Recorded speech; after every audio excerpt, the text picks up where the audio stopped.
A House Without Windows, a novel by Nadia Hashimi, performed by Susan Nezami and Ariana Delawari. The message, the rain, and the divine light come through my window, falling into my house from my origins. Hell is that house without a window. True religion, O servant of God, is creating a window. Do not raise your axe to every nook. Come raise your axe to frame a window. Do you not know that sunlight is only the image of the sun that appears beyond her veil? Rumi, Masnavi III, 2403 to 2406. I suppose this bloody mess might partly be my fault. How could it not be? I lived with a man. I salted the food to his taste. I scrubbed the dead skin off his back. I made him feel like a husband should. He did a few things for me, too. He would sing to me, something between a song and an apology whenever I was most upset. I could never stay mad then. Something about the way his eyebrows danced or the way his head bobbed. He was like ice to my hot moods. I would curl up against him just to feel his breath tickle the back of my neck. To think that it all would come to an end just a few feet from where we'd lain together as husband and wife, and only steps away from where unholy blood had been spilled before. Our little yard with a rose bush in one corner and a clothesline running across it. It has been the theater of much gore in the last year. I question the sanity of the roses that still dare to bloom there. Those roses are deep red and would look lovely on a grave. Is that an odd thought? I think most wives imagine their husbands dying, either out of dread or out of anticipation. It's an inevitability. Why not guess at how or when it might happen? I'd imagine my husband dying a million different ways, as an old man with his children at his bedside, shot in the head by insurgents, keeled over with his hands on his unticking chest, struck by lightning on his way to somewhere he shouldn't have been going. The lightning was always my favorite.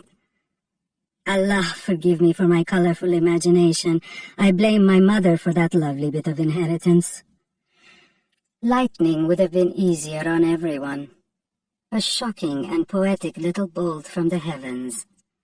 It would have hurt, but only for an instant. I hate to watch anything suffer. No, I never imagined my husband dying the way he did. But what's a wife to do? Thunderstorms don't show up when you need them. Since I was a young woman, I've managed to hold myself together by stringing words into rhyme, creating order and rhythm in my head when there was none to be found in my world. Even now, in this miserable state, my mind turns a verse. My full height my beloved husband never did see, because the fool dared turn his back on me. Chapter 1. If Ziba had been a woman less ordinary, Kamal might have seen it coming. A gnawing feeling, or at least a few hairs standing on end. But she gave him no warning. No reason to believe that she would be anything more than she had been for the last 2 decades. She was a loving wife, a patient mother, a peaceful villager. She did nothing to draw attention to herself. On that day, the day that changed an unchangeable village, Ziba's afternoon was a bland repetition of the many afternoons before it.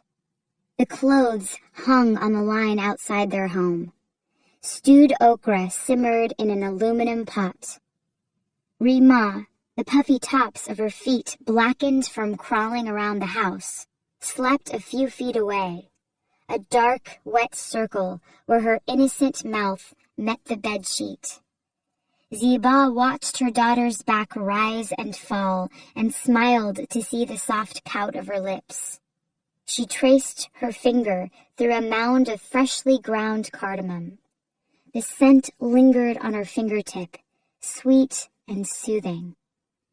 Ziba sighed and flicked the end of her white headscarf over her shoulder. She tried not to wonder where Kamal was, because that inevitably led to wondering what he was doing, and Ziba was in no mood to entertain such thoughts today. She wanted today to stay an ordinary day. Basir and the girls were on their way home from school. Basir, Ziba's eldest son, was only 16 years old, but more hardened than other boys his age. Adolescence had gifted him with the unfortunate insight to see his parents for what they were. Home had not been a refuge. Home had been, for as long as Basir could remember, a broken place. Broken dishes, broken ribs, broken spirits. At the heart of the problem was Kamal, Ziba's husband, a man who had disintegrated over the years. Now he survived only by believing that the man he was for minutes at a time could make up for the man he was the rest of the hours. Ziba watched the embers flicker beneath the pot. Maybe Kamal would bring home a cut of meat today. They hadn't had any in half a month.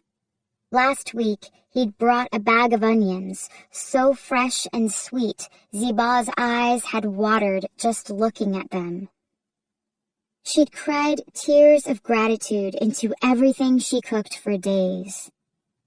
Rima shifted languidly, her pale leg twisted back under the knit blanket, and her arm pulled back to her side.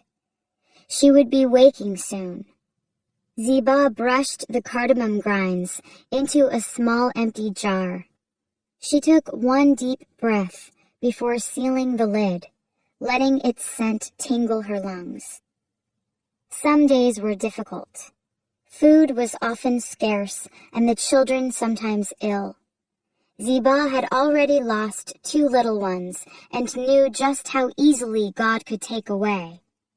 Kamal had moods she didn't understand, but she'd learned to weather them, like an experienced pilot navigating through stormy skies.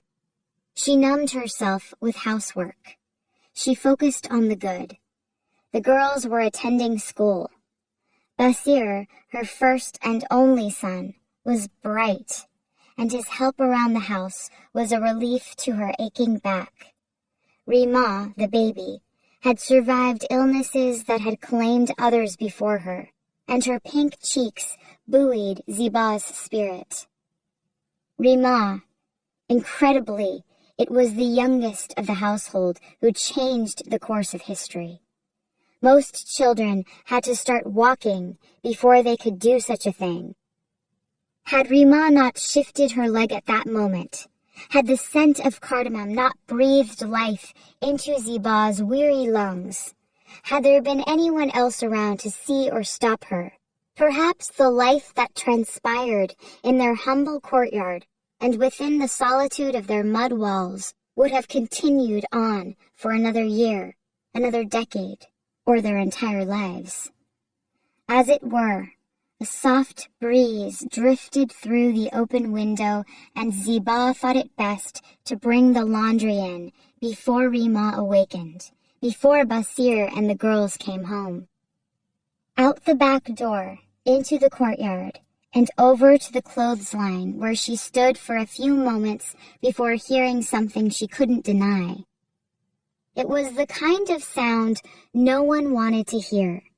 It was the kind of sound people would much rather walk away from. Ziba's chest tightened. A white heat flushed her face and made her jaw clench tightly on a day that could have been so wonderfully ordinary. Ziba debated for a moment before deciding she, a wife, a woman, a mother, had to see. Basir and his sisters entered through the gate in the clay wall that separated their home and courtyard from the street and neighboring houses. At the sound of Rima's wailing, the cry of a child with outstretched arms, Basir's stomach lurched. The girls hurried into the house, and in a flash, Shabnam had Rima balanced on her narrow hip, the baby's face runny and red. Karima looked at her sisters wide-eyed. The smell of burnt okra, thick and ominous in the air. There was no sign of Madarjan. Something was wrong. Basir said nothing to the girls. He scanned the 2 bedrooms and the kitchen quickly. He felt his hands tremble as he reached the back door. Pantaloons, headscarves, and shirts flapped on the clothesline. A soft whimper pulled Basir's attention to the far corner of their courtyard, where the outhouse backed against the neighbor's outer wall. Basir took another step, and another. How much he yearned to go back to this morning, when everything was ordinary and normal. How much he yearned to go back into the house and find his mother stirring green beans in a heavy pot and worrying that her children hadn't enough to eat. But nothing would be ordinary again. Basir knew this as he turned the corner, and the life he knew melted into a bloody, brutal mess. Ziba, his mother, looked up at him, her face drained and empty. She sat with her back against the wall, the air toxic. Her hands were dark and bloody, her shoulders shaking. Mother John, Basir started. A crumpled shape lay a few feet away by the outhouse. Bachim, Ziba's voice faltered. Her staccato breaths quickened. Her head sank between her knees as she began to sob. Go back into the house, my son. Go back into the house. Your sisters, go back into the house. Basir felt his chest tighten. Like his father, he hadn't seen this coming. Chapter 2. Yusuf, as a young boy, never dreamed he would one day be a lawyer, much less a lawyer in America. He was like any other child and gave little thought to the many days beyond tomorrow. He remembered well afternoons spent rustling through the low-hanging boughs of the pomegranate tree in his grandfather's orchard. Plump red balls hung like ornaments on outstretched arms. 3 proud trees grew enough fruit to keep Bobajan's children and grandchildren with red-stained fingers through the fall. Yusuf would pluck the heaviest and roundest pomegranate he could reach and slice through its leathery peel with a knife he'd snuck from his grandmother's kitchen. He would crack the globe in half, careful to catch any loose ruby-colored gems.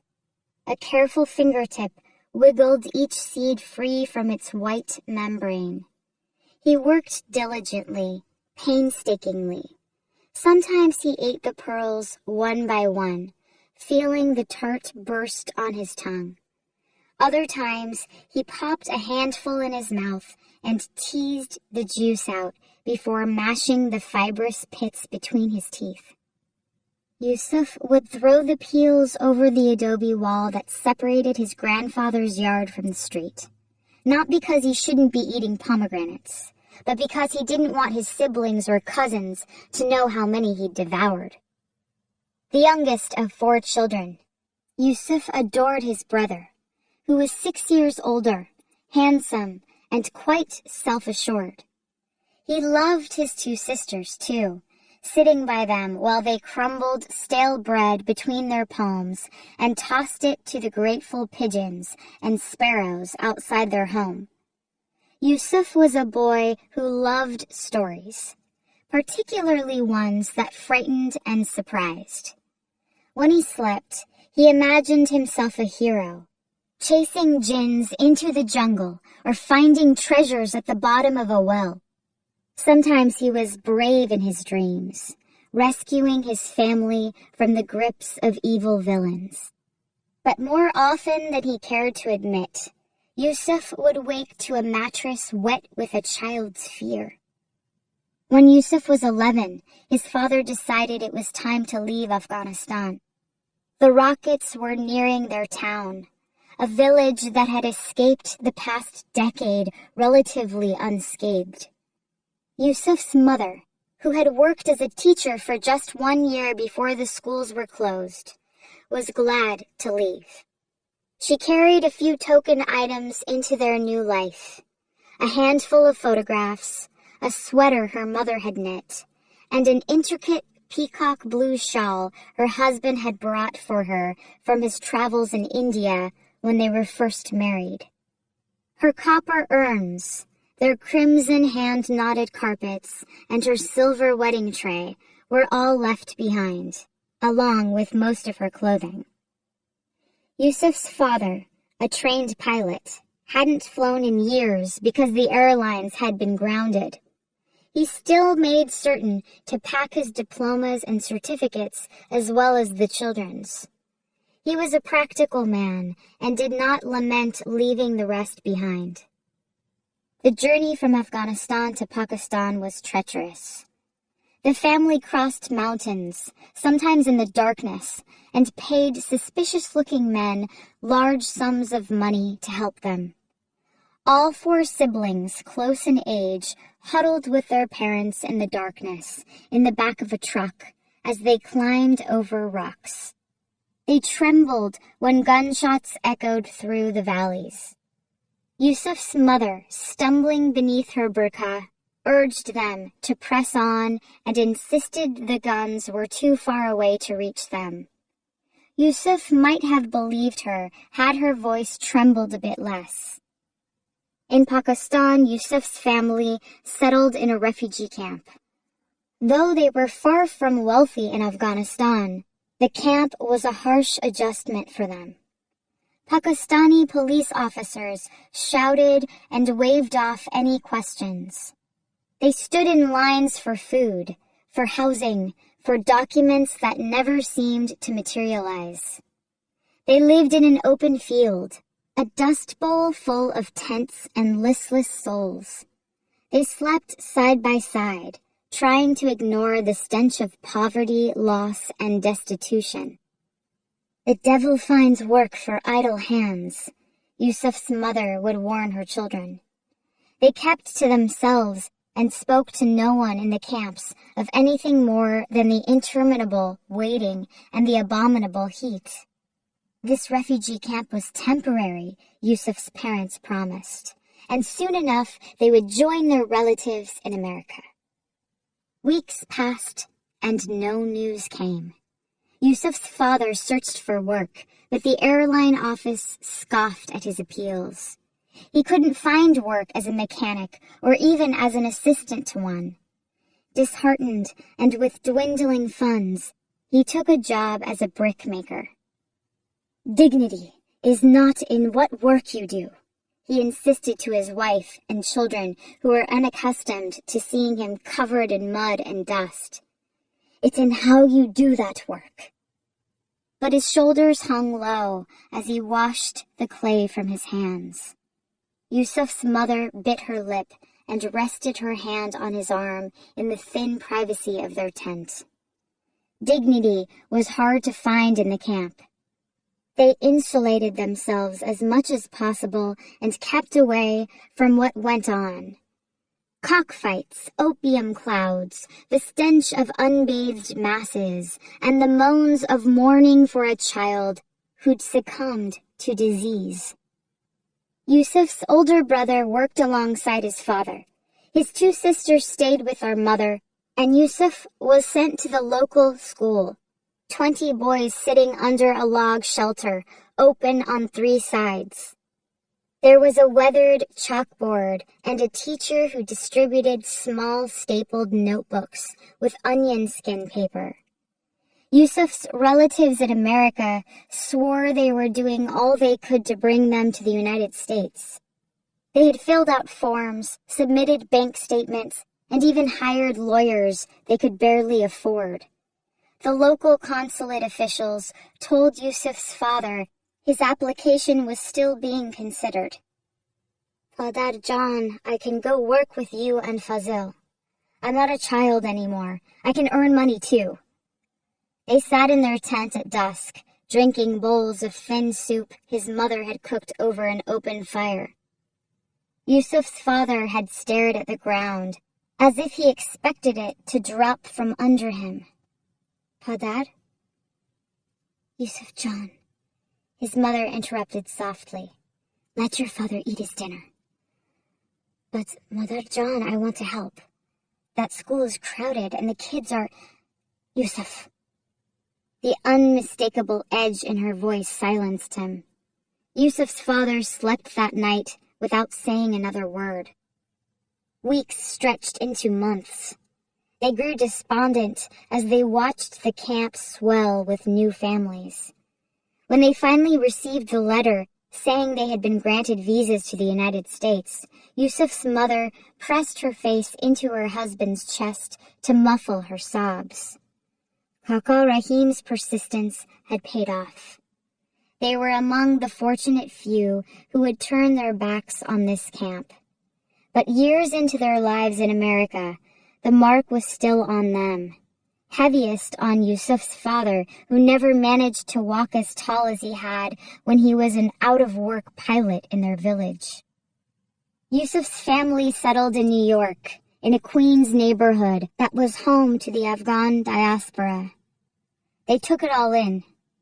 The elevator buildings, the swarms of people walking to work, the reliable tap water, the grocery stores, so bountiful that their fruits and vegetables practically spilled onto the sidewalks.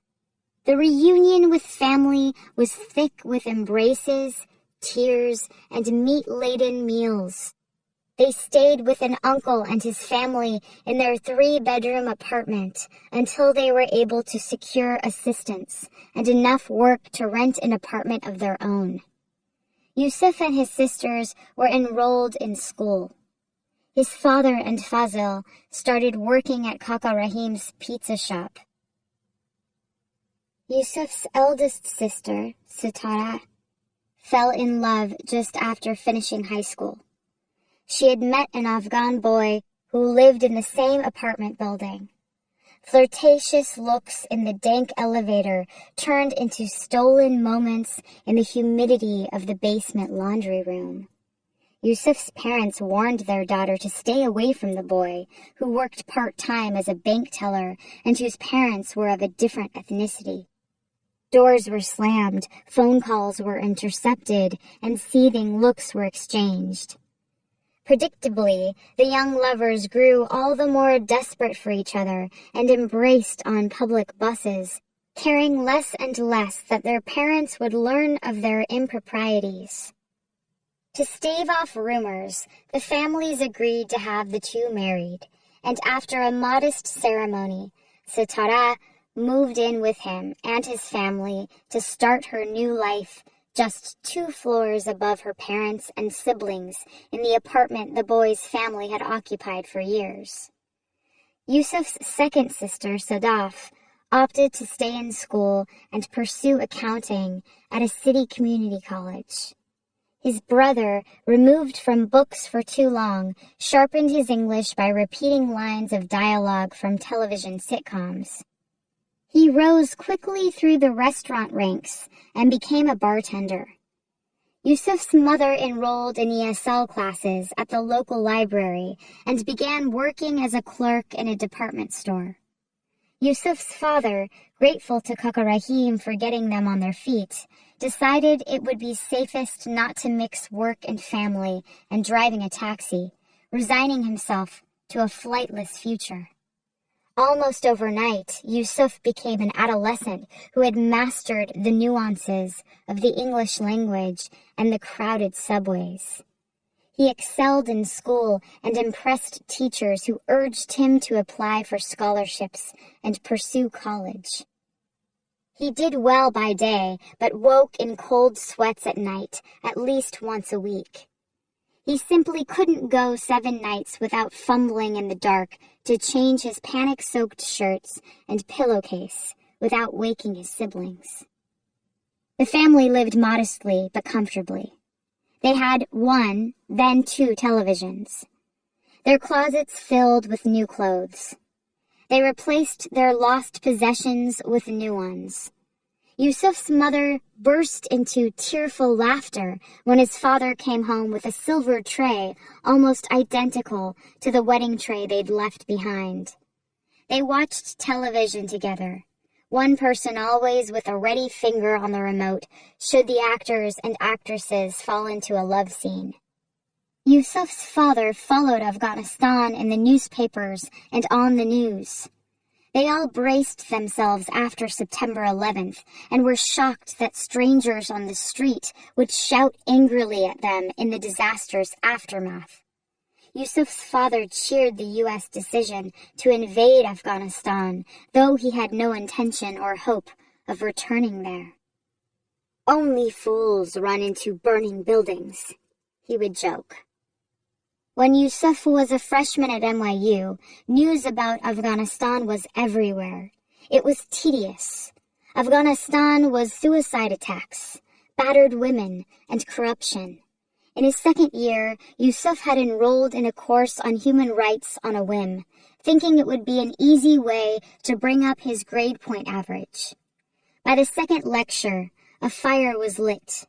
In a flood of memories, Yusuf was back in Afghanistan. Death tolls, small boys working as blacksmiths, a promising journalist murdered along with his wife and children, dehumanizing refugee camps, a young girl sold to pay off a poppy crop debt, untouchable warlords. How could he turn his back on all that? Others did not. Others were brave. Others championed the cause of the voiceless. Yusuf had lived and breathed the American belief that one person could make a difference. Flyers in the student union and the optimistic rhetoric of professors swelled in him. He attended his first protest and liked the way it felt to chant with the crowd. He raised his voice. He developed a taste for the fight, the fury it brought out of him. Feeling angry was better than feeling afraid. 2 semesters passed, and Yusuf realized it had been weeks since he last woke in a cold sweat. Yusuf chose law because it was the difference between right and wrong, because the law was the only way to protect the weak and punish the aggressors. He studied for weeks and burned through books of practice LSAT exams until he sat for the test and scored surprisingly well. He filled out a dozen applications, but kept his fingers crossed that he would get accepted into a program in New York.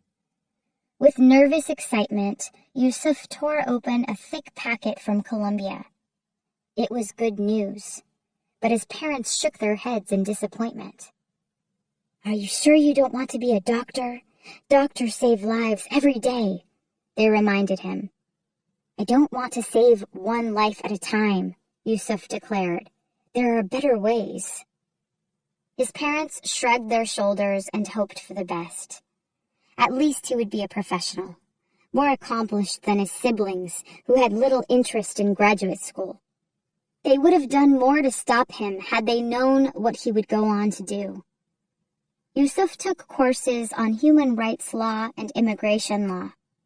He volunteered as an interpreter and sharpened his native Dari. He had professors make phone calls on his behalf to land internships with human rights organizations.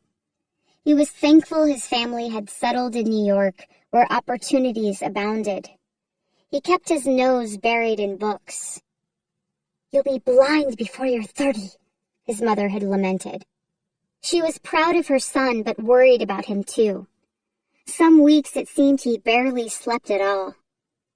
Yusuf graduated from law school and was hired by the advocacy organization where he'd interned for 2 years. They'd been impressed by his drive and created a position for him.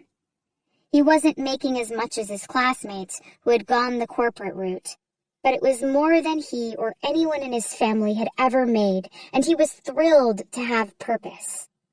He worked hard and turned no project away. Yusuf did carve out time to socialize, though he felt compelled to tell himself he was networking so he would not feel as though he was wasting time. It started with happy hour, a cheerful excuse to drink upon exiting an air-conditioned office building. Over time, Yusuf acquired a taste for dark lagers. A cold beer in his hands made him feel like he was bonding with his colleagues. He kept this part of his life private from his parents and siblings. Though they'd shared tight living spaces all their lives, he still felt compelled to keep his sins to himself. It was not a matter of deceit, as he saw it, but a show of respect for his parents' ideals. Happy hour was where Yusuf had started dating. It had taken him that many years to feel like the girls around him wouldn't see him as foreign or inferior. When an Asian girl named Lynn leaned across a bar table and rested her hand on his forearm flirtatiously, Yusuf felt his confidence soar. He went out with a few girls, but never let anything go further than 5 or 6 dates. If he sensed they were interested in more, he would slip away, letting a few phone calls go unanswered or confessing his reluctance to commit to any one person. It was immature, he realized, but he had decided, after listening to his parents rant about his older brother's diverse parade of girlfriends, that he would find someone his parents would adore. He wanted someone who could speak Dari with them, who would raise bilingual children with him, who would understand both American and Afghan culture. It was the practical and respectable thing to do. Then he'd met Elena. Beautiful and irresistible Elena, who had immigrated to the United States with her family at a very young age from Peru. She had chocolate brown hair, and her cheeks dimpled when she smiled, which she did often. She was a friend of a colleague and stopped when she spotted them drinking beers at a sidewalk cafe. She was making her way home from her job at an accounting firm, wearing a white peplum top and smartly creased navy blue pencil pants. She was sweet and smart and, importantly, did not flinch when Yusuf told her his family had come from Afghanistan. On their first date, they went to see a free Peruvian music concert in Central Park. On their second date, they ate artisanal ice cream in the East Village. Yusuf couldn't resist slipping his arms around Elena's waist and pulling her close when he was with her. She was 5 inches shorter than him, and when they embraced, Yusuf breathed in the sweet tropical scent of her shampoo. She clung to him just enough that he felt adored, and not so much that he felt trapped. She could talk about the implications of a trade agreement and the latest One Direction song in the same breath. Yusuf's friends raised their eyebrows and beer mugs in approval. Elena was a catch. When Yusuf met her, he'd already made plans to move to Washington, D.C., to work with a nonprofit that focused on crimes against humanity. He convinced himself they both understood things would come to an end once he left. Elena didn't fit into his plans, and yet Yusuf found immense happiness in 100 quiet things. The way her nose crinkled when she laughed, the way she slipped a playful finger into his collar, the urge he felt to call or text her a moment after they'd kissed goodnight. The fact that they had so little in common seemed to draw them to each other. Language, religion, professional fields. They studied each other with almost academic interest. Elena listened to Yusuf talk about the headlines that pulled his attention. The unearthing of thousands of Muslim corpses, men and boys who'd been executed in the Bosnian genocide. The flogging of a dissident journalist in Saudi Arabia. The disappearance of a Malaysian passenger plane. Elbows propped on the table and eyes focused. She filled in with details she'd read in online news reports. She made Yusuf question his plan. Maybe he shouldn't limit himself to women from his own background. Maybe a common culture and language wasn't everything. Maybe Elena was everything. They were on their way to the subway station after a dinner with friends when Elena and Yusuf paused at a crosswalk. He turned to her and adjusted the paisley scarf knotted around her neck. It was fall, and the evenings were brisk. "My niece's baptism is this weekend. You'll come with me, right?" The red hand turned into a white stick figure, prompting them to move forward. Yusuf didn't immediately obey. Elena had to tug at his elbow. "Maybe," he had said. "Let me see how much I get done with work this week." They'd settled into 2 empty seats on the 7 train, New York's version of the Silk Road. Elena would get off soon after they entered Queens, before the neighborhoods turned distinctly Asian. Yusuf had another 9 stops to go before he got to Flushing. "You know, I already miss you, baby," Elena had said to him as the torque of the subway car nudged them closer together. "I'm going to want to visit you every weekend in D.C. Yusuf had kissed her squarely on the lips, long enough that Elena interpreted it to mean he would miss her equally. But something in Yusuf was rattled by the expectation that he would go to something as alien as a baptism. And as their lips parted, Yusuf withdrew. When the conductor announced her stop, Elena smiled at him and walked off the train. He was already sorry for what he would have to do, but it could be no other way. Yusuf no longer saw all that Elena was. He only saw what she was not. A remorseful Yusuf traveled to Washington, D.C., and spent a year with a team of lawyers putting together a case against militia officers accused of genocide in Africa. He did his best not to think about Elena. When he missed her, as he often did, he busied himself with research or called his mother, which reminded him how Elena would not fit in with his family. Conversations with his mother were, by this point, fairly predictable. She would fill him in on the latest happenings with his siblings and gossip from his cousins. Inevitably, her attention would circle back to Yusuf. "You've finished school. You have a job. It's time to get married. Are you waiting for all the good girls to be taken by boys that don't even have a quarter of your looks or smarts?" Yusuf ducked out of the conversations. He missed having someone at his side, but he could not imagine taking a wife now. He could not imagine someone waiting for him to come home each night, asking him why he worked so late. He could not be bothered with a second set of parents and cousins and uncles. He had no desire to become a father. He made false promises to his parents that he would be better prepared for commitment next year. But Yusuf had other plans. He would sacrifice, he believed, so that he could follow the path he was meant to follow. And he had no choice but to walk away from Elena. Turning away from Elena would have been harder had he not felt a strange twinge in his chest. It came from the land of clay and mountains. It was as if a siren had appeared in his dreams, begging him to save her from herself. He heard her name on the talk radio stations.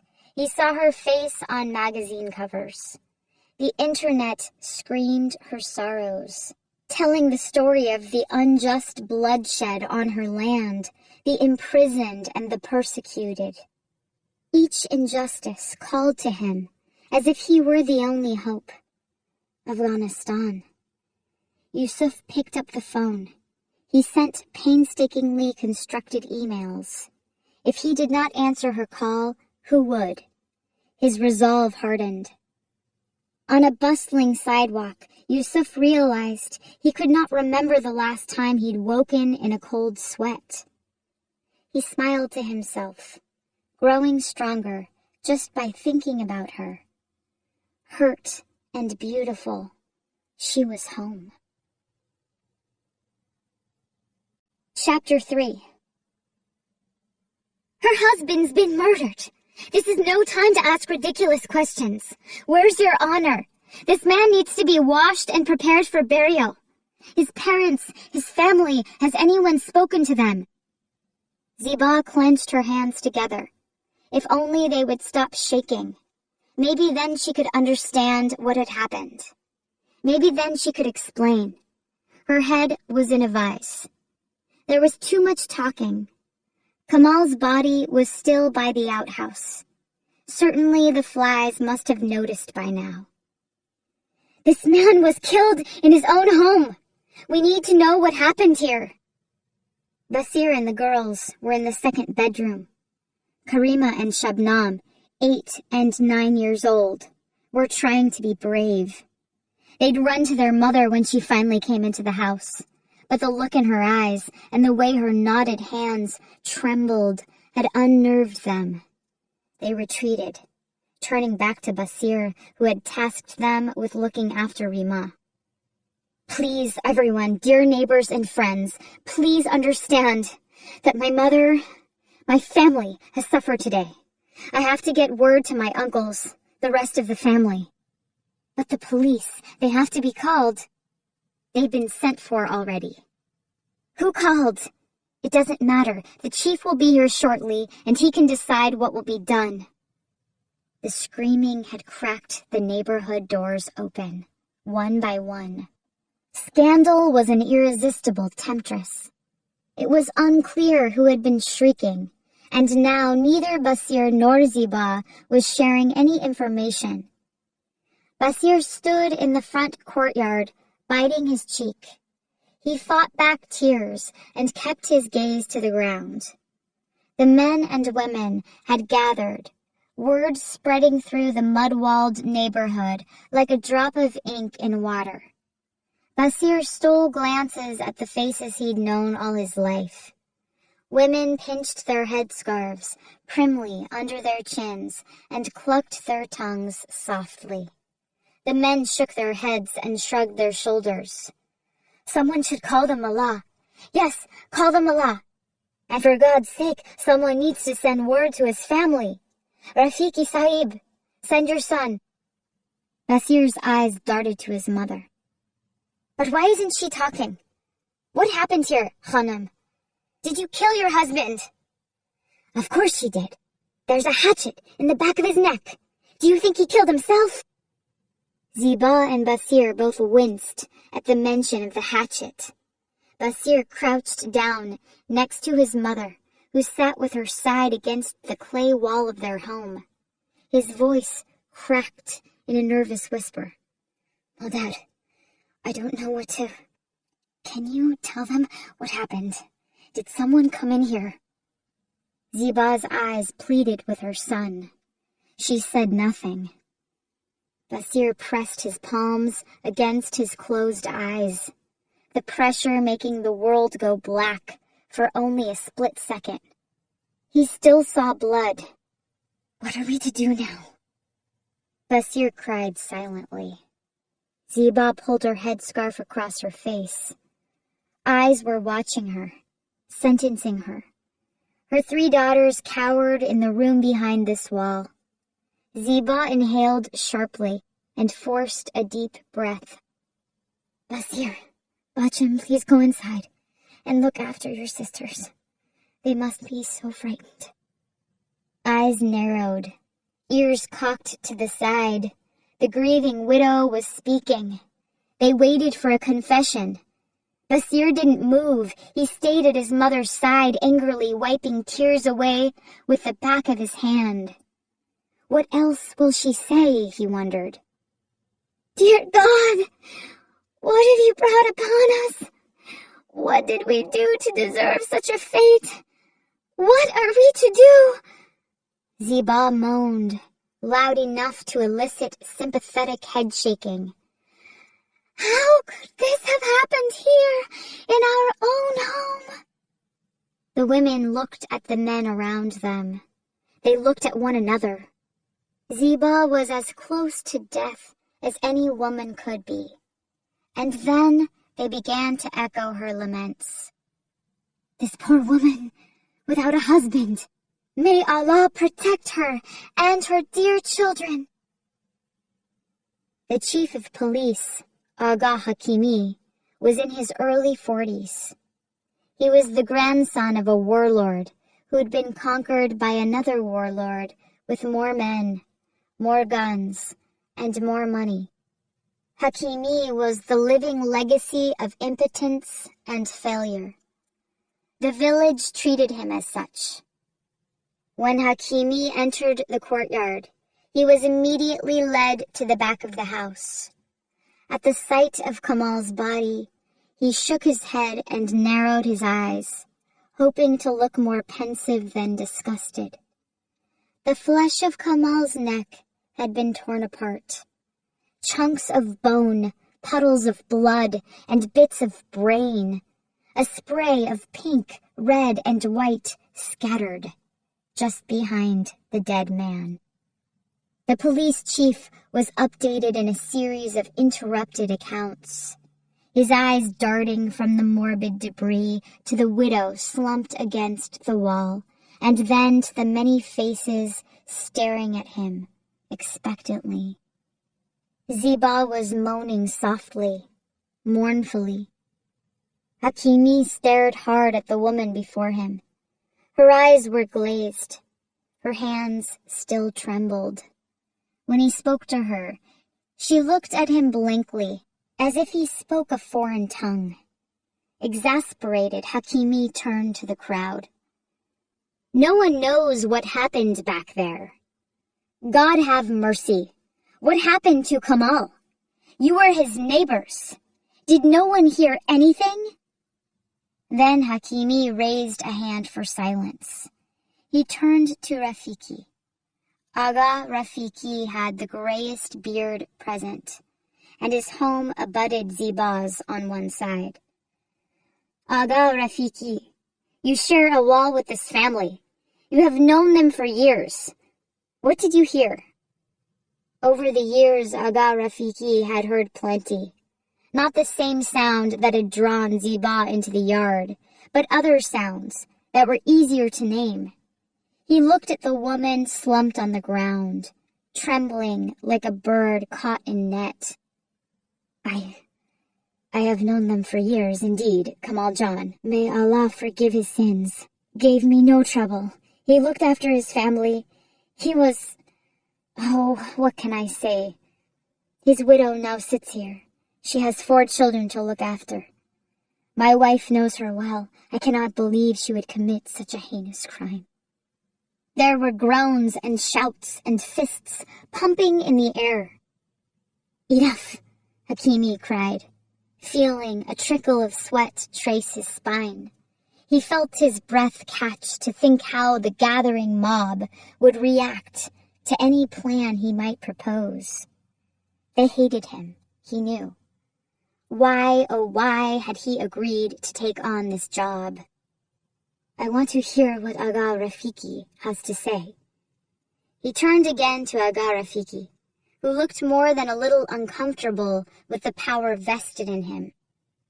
Aga Rafiki cleared his throat and started cautiously. I am no judge, but I would say, as a matter of decency, that she should be allowed to stay here and tend to her children until these matters can be sorted out. The women buzzed in agreement. Hashimi nodded authoritatively.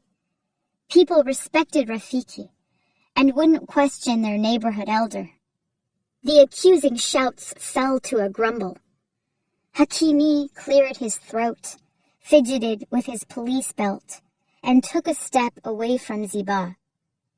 Very well, then I suppose there's the issue of the body. We will wrap his body and move it closer to the back door of the house. His family can tend to his washing there, one of the men called out. Basir felt his stomach settle a bit. Hashimi looked all around, peered into every corner of their home, and examined their courtyard, 1 square foot at a time. He had 2 officers with him, young boys barely older than Basir, bushy-haired and smooth-faced. Someone pulled a bedsheet off the clothesline. Hashimi, hands on his hips, thanked them for helping with a nod. He avoided Ziba's eyes. Basir could see the neighbors were more than a little interested in the gory scene. The women filed out in respect, but found reason to linger in the street, necks craning as they hoped for a glimpse. Was it really as bad as people had said? It all might have ended there, had Farid not stormed in, breathless and enraged. Farid, Kamal's young cousin, a man who could curse and exchange pleasantries in the same breath. Farid's tunic hung from his body and his face was flushed. Aga Hashimi was startled and nearly dropped his pocket pad. What happened here? Where's my cousin? Farid's eyes fell upon the 4 men carrying the rolled bedsheet. The pale floral pattern was darkened with splotchy red stains. So it's true. Is that him? Let me see my cousin. What happened to him? He pushed his way closer, but 3 men held him back, muttering words of condolence. Somebody tell me what happened here, Farid roared. All faces turned to Hashimi. The police chief straightened his shoulders and summarized what he'd learned thus far. Your cousin was found in the courtyard. We are not sure who killed him at this moment. No one heard anything until Khanum Ziba came out screaming. We believe she'd found her husband's body. So while we investigate this further, we'll leave Ziba to look after the children for tonight. Farid looked at his cousin's wife, whose shaking had worsened since he entered the gate. She was rocking with eyes half closed. Farid turned to stare at the circle of onlookers, some shifting under his grief with a guilt they could not explain. His nostrils flared and his brow knotted with fury. Have you lost your minds, all of you? The men looked at one another. Farid did not wait for an answer. In that second, he pounced on Ziba, and before anyone could stop him, his hands closed around her neck. Chapter 4. Ziba, like a toddler with a fever, yearned for her mother in those bleak hours, but she did not cry out for her. After the venomous words they'd exchanged, Ziba was not yet desperate enough to reach out to Gulnaz. She would wait. It was a shame, really.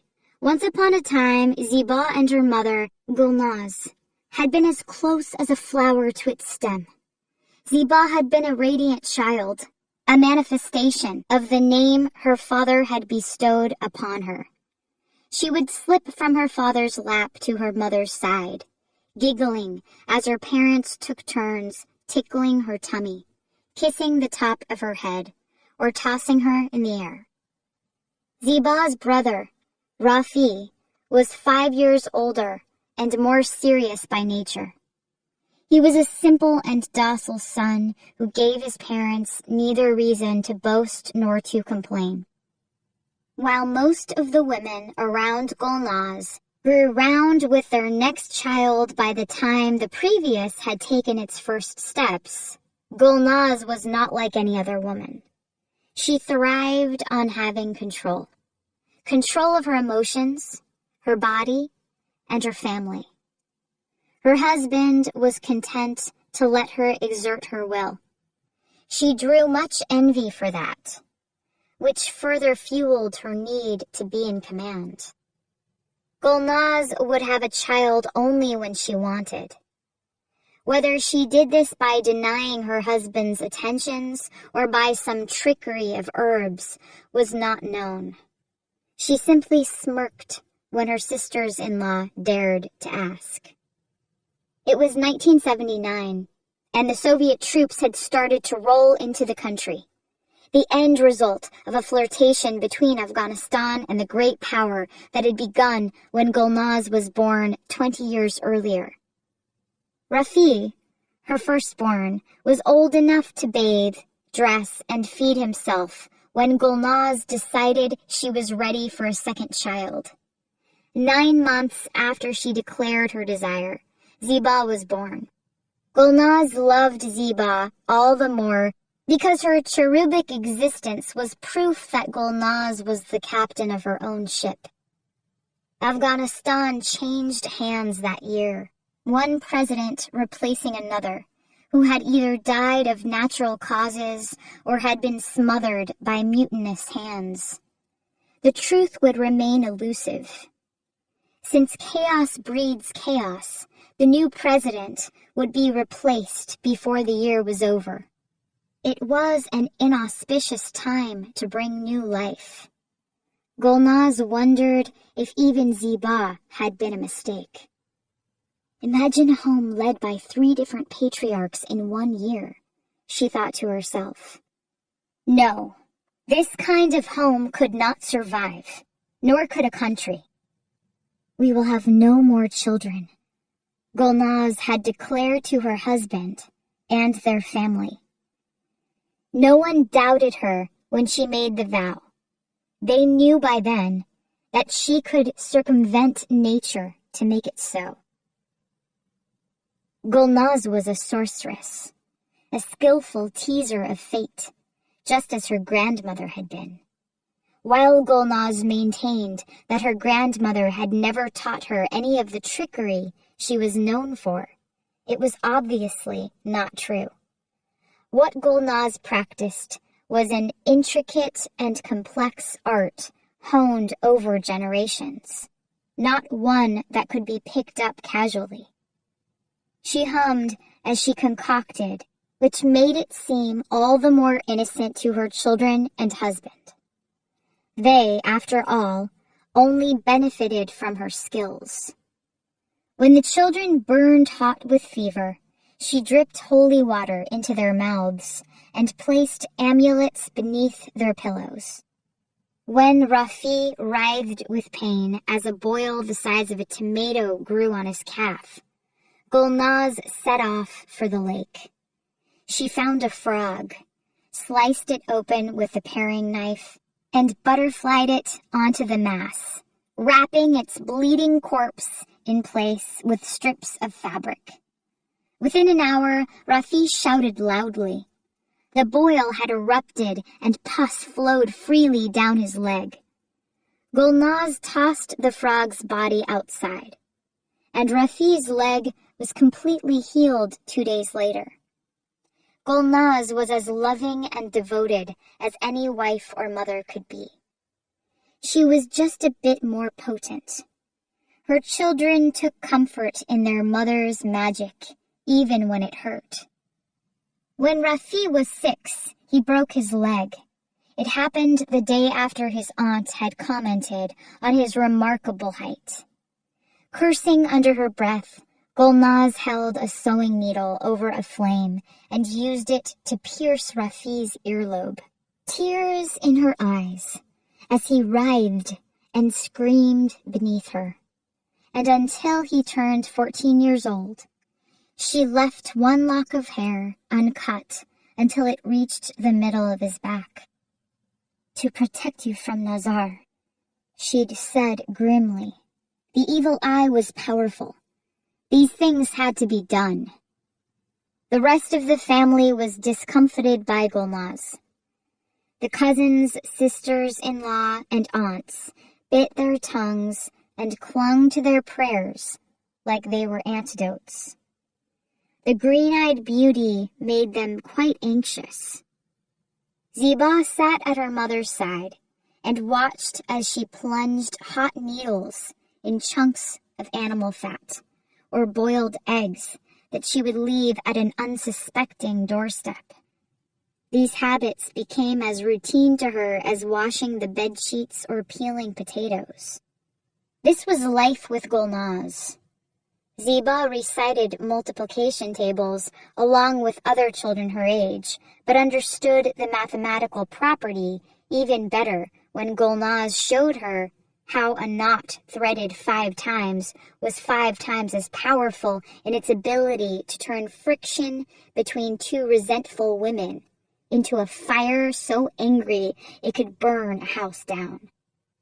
But Gulnaz used her powers only when necessary or when those closest to her called upon her for help. She was judicious about it because she knew it made her husband uneasy, though he never outright forbid it. Her trickery, like everything else in her life, was under her control, and she could exercise it as much or as little as she saw fit. All that changed when Ziba's father disappeared. Gulnaz recalled a shift in her mother, a tightening of the jaw that never eased. Ziba's father had disappeared just as she'd learned to read. She remembered it only as a time when a string of letters made more sense than the happenings in her small home. Gulnaz told Rafi and Ziba only that their father had gone off to fight the godless communists.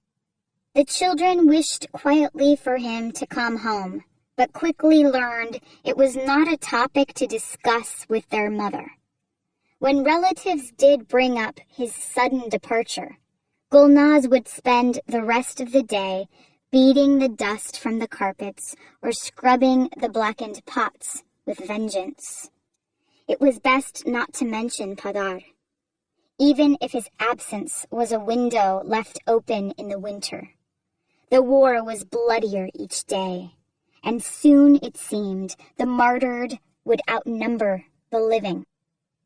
Gulnaz withdrew from the rest of her husband's family within their shared compound and pulled her children in closer, taking on the appearance of the sullen, abandoned wife.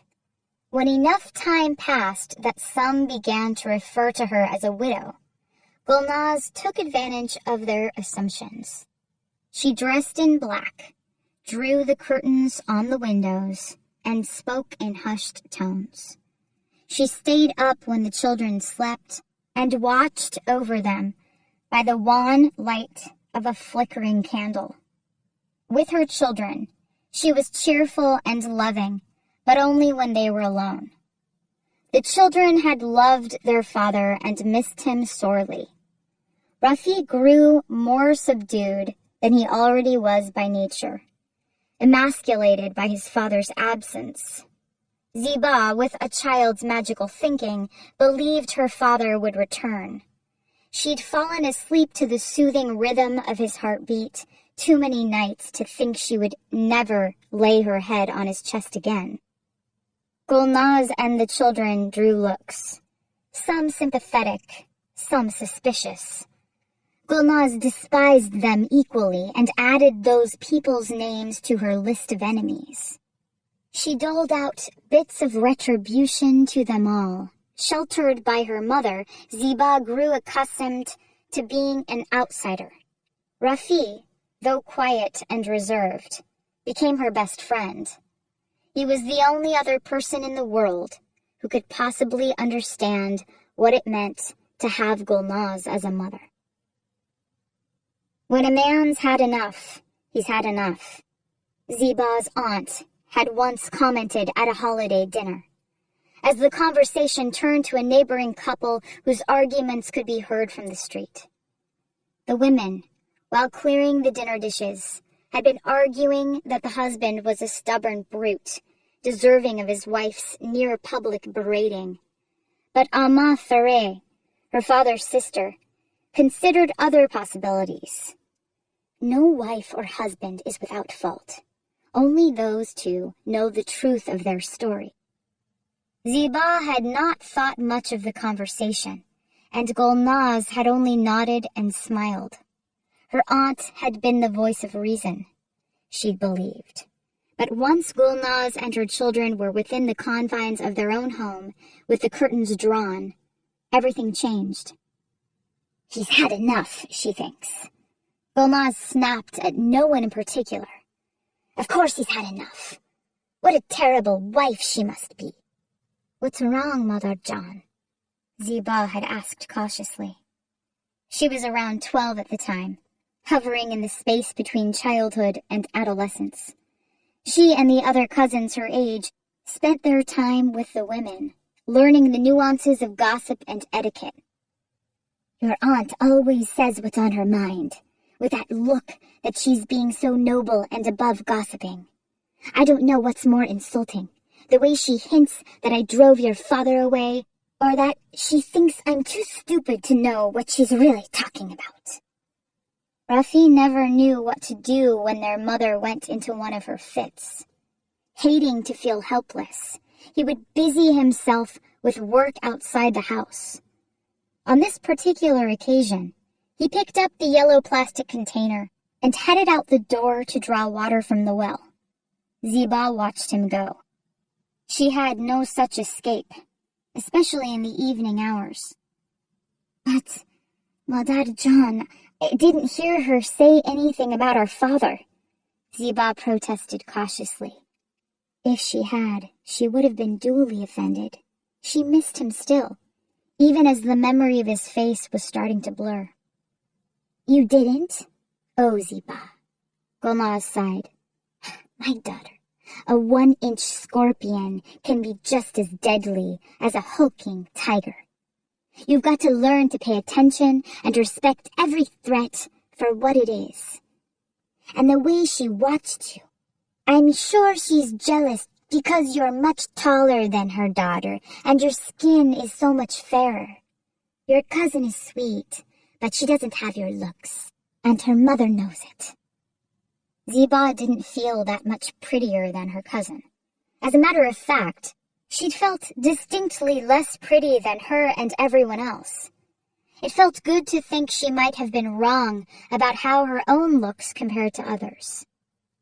To think I spent 2 days making dumplings for tonight's dinner because she asked me to, not to mention that I cooked for them every day last week while she was ill and bedridden. But your aunt doesn't remember any of that. She's too busy thinking that I sent her brother off into the mountains. As if I had that much control over that man. She doesn't know what she's talking about, and should bite her tongue before something else does. It stung to hear her mother speak about her father so distantly. He'd been gone 6 years, but Ziba still held out hope that he might return. She dreamed of crossing paths with him in the markets. Would they recognize each other? Would he run to her and kiss her forehead? Ziba had less optimistic thoughts, too. Maybe they'd been within a stone's throw of him already, and he ducked out of view before they could spot him. There were times when her thoughts drifted further and further in that mournful, dejected direction, and Ziba's world became colored with loneliness, suspicion, and doubt. And maybe Gulnaz was right. She did catch Ama Fareh eyeing her and her mother strangely once in a while. Just last week, when she dropped off a pot of her mother's soup at their home, Ama Fareh had asked her if her mother was taking good care of her and her brother. Ziba had not mentioned the question when she returned home, shrugging it off as concern. But it was quite possible that there was more to it than she'd realized.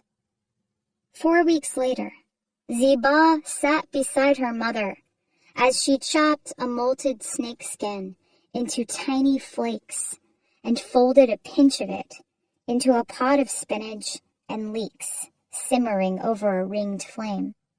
They cooked in the roofless room at the back of the house, where the smoke and fumes drifted into the outside air.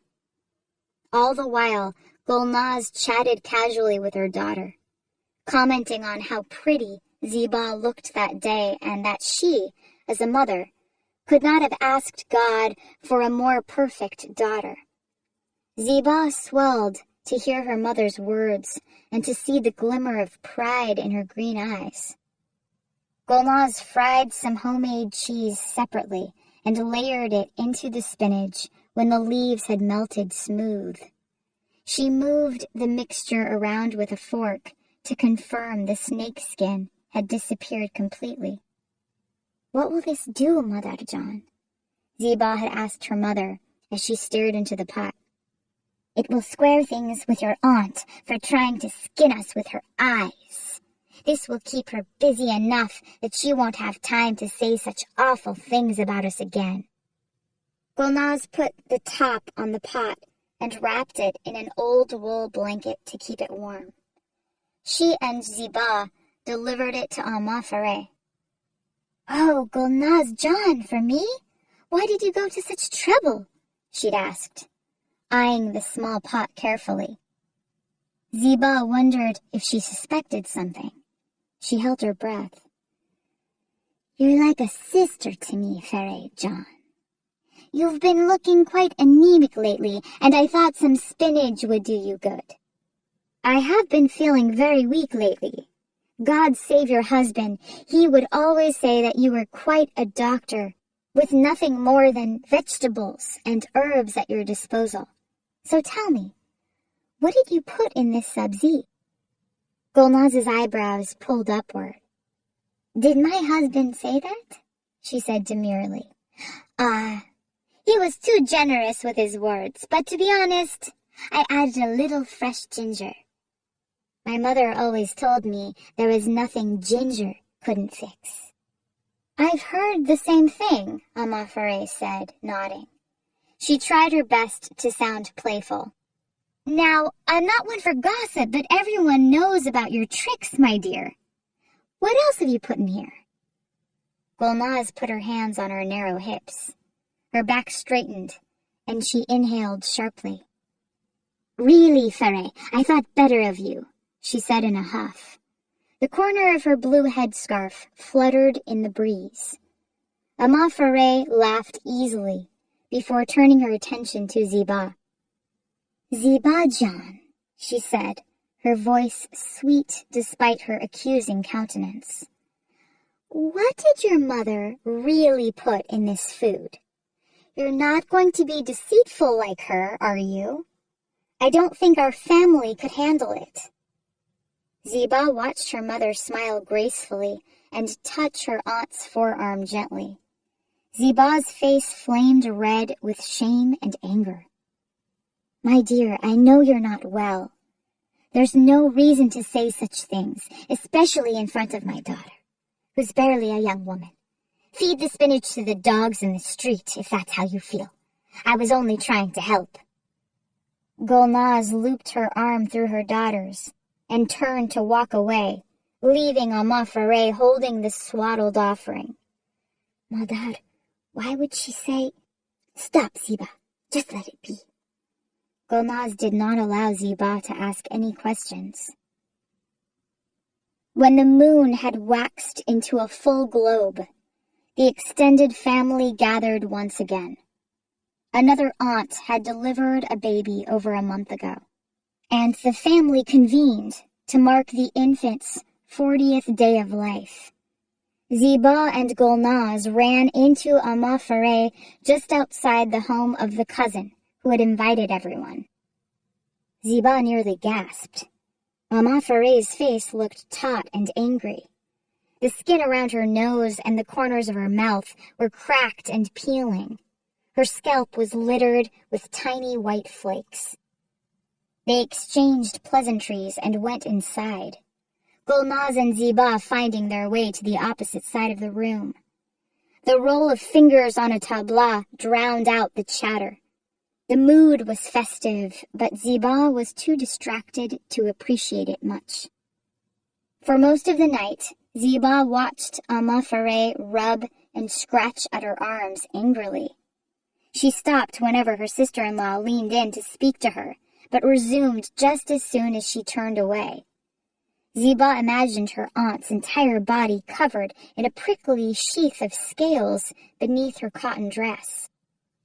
On their walk home that evening, Ziba looked at her mother's face, glowing in the creamy light of the moon.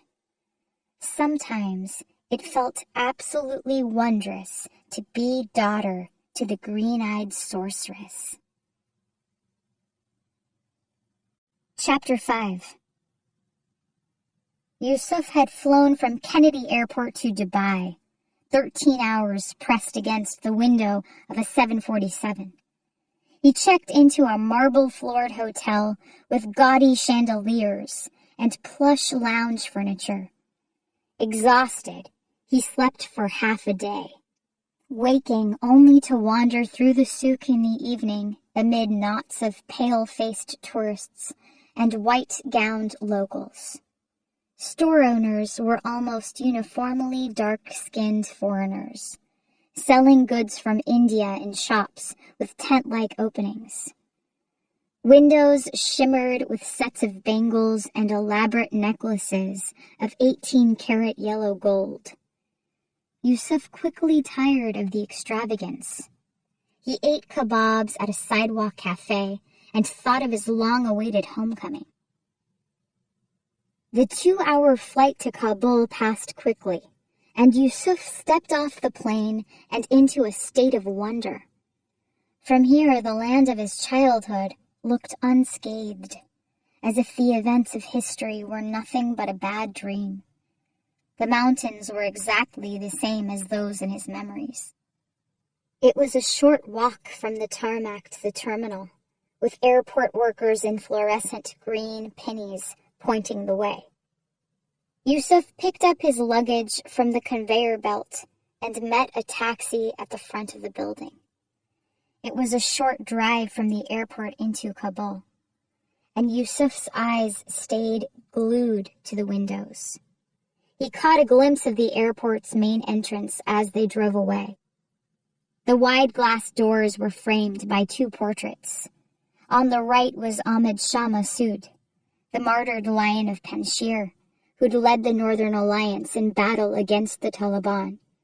With his flat, round pakol hat perched atop a head of thick, wavy hair, Massoud had been painted looking off into the distance. His mustache and beard were modest, his looks rugged.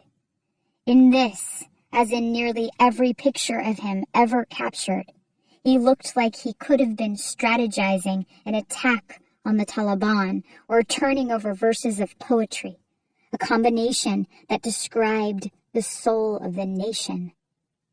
On the left was Hamid Karzai, Afghanistan's first president, following the ousting of the Taliban in 2001. Karzai's posture, in contrast, was like one from a royal portrait. The traditional chapan, stripes of green, gold, and royal blue, was draped over his shoulders, and a peaked lamb's wool hat sat atop his head. His grayed facial hair was neatly trimmed, and through small but proud eyes, he looked outward, past the people entering the airport, and toward the resurrected Kabul. The taxi driver asked Yusuf why he'd come back. He saw plenty of expats returning, but young men traveling alone were always here for a reason other than visiting family. "Do you have a business here?" he'd asked. "No business." "You want to open a business?" "No, I'm here for a job." "What kind of work do you do?" "I'm a lawyer." "A lawyer? For some foreign company?" "No, I'm working with an international organization that provides attorneys for Afghans. I'm here to work for the people." Yusuf could feel the driver's curiosity was mixed with something else. Skepticism, or resentment, perhaps. He knew scores of Afghans had flocked back to Kabul to take advantage of the post-war opportunities. They sold land at inflated prices, built hotels, and grabbed up foreign subcontracting opportunities. Yusuf decided to shift the conversation and asked the driver about the U.S. withdrawal. "Everyone leaves," the driver said with a dismissive wave. "Why should we expect them to stay? But they'll be back." "How do you mean?" "We're going to have bigger problems here as soon as they leave. We all know that. Sometimes you're so worried about getting rid of the ants in your house that you don't notice the mice lying in wait." "Don't you think it's time for Afghans to look after our own country, though? We have to learn to stand on our own feet." The driver scoffed, honking his horn as a car nearly sideswiped his vehicle. The roads were jammed with yellow station wagon cabs, Toyotas, wheelbarrows, and pedestrians. Cars were so closely packed on the street that drivers could roll down their windows and reach into the next vehicle. "Easy for you to say," he muttered. "You don't live here." "Actually, now I do." The driver reached for the gear shift and slid into neutral, letting the car drift forward. He didn't say another word. Yusuf turned his attention to the streets that looked vaguely familiar. On some stretches of road, he was struck with a feeling somewhere between déjà vu and true memory. At a roundabout, Yusuf could almost feel his father's hand holding his. The number of new buildings with shiny steel-framed construction and large glass windows surprised him. Red banners announced slashed prices on home furnishings. Yusuf asked to be dropped off at a hotel in the upscale part of town, where most foreign nationals stayed. The driver smirked, feeling vindicated. After opening his bags and drinking the bottled water he'd purchased in the lobby, Yusuf put his feet up and called his mother. "How was your flight? Have you eaten anything?" Her voice was tense with worry. "It was fine. Of course I've eaten, Mother John. I'm here to work, not to go on a diet." "Don't mention that word to me," she said bitterly. "I've been on a diet for the last 15 years and have gained 20 pounds. "Without that diet, you might have gained 30. Consider it a success," Yusuf offered. "You can make an argument for anything, can't you? Listen, I know you only have a few days there, so please don't waste time. Go to your Kaka Siar's house as soon as you can. You promised me."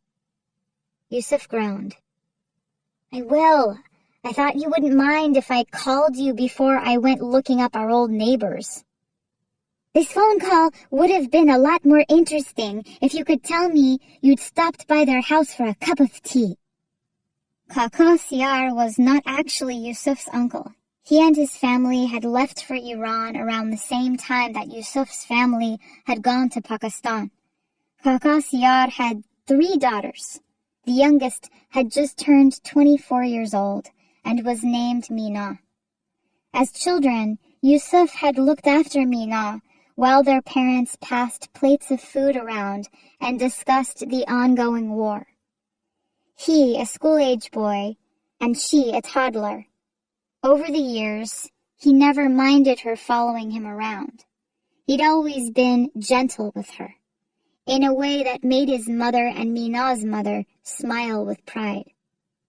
Yusuf remembered when they'd left Kabul. He'd been a bit more distant from Mina that year, less interested in entertaining a 6-year-old when he was 11 and eager to enter adolescence.